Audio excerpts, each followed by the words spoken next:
Buti umiga ka na dyan. Tahimik na paligid. Dinarayo ng mga turista ang bayan ng Bindoy sa Negros Oriental para sa Mantalik Reef. Dito makikita ang iba't ibang uri at makukulay na marine life. Paborito itong puntahan ng adventure seekers. Ang laki din yung mahilig sa diving at snorkeling. putol yung buntot. 2,500 pesos ang babayaran para makarating sa Ang Mantalik Reef cute. sa bayan ng Bindoy. May putol na tayo. Saan dalawang kwarto, pero ayon sa lokal na pamahalaan, nasa 10 hanggang 15 lang ang maaaring magpunta at manatili doon kada araw. Sa bayan ng Pilar sa Bohol, sa Pangas Falls nagpapalamig yung mga residente. Kulay-pula yung kulay-pula talaga yung ilong niya. Ipa. Sige, Choco, ere. Kaya mo yan. Go, go, go! Push mo yan.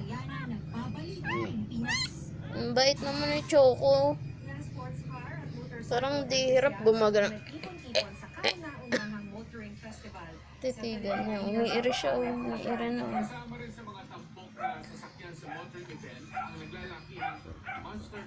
Ere. Ere lang.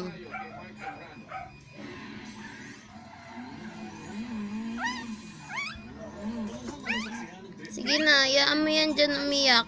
Umiri ka na.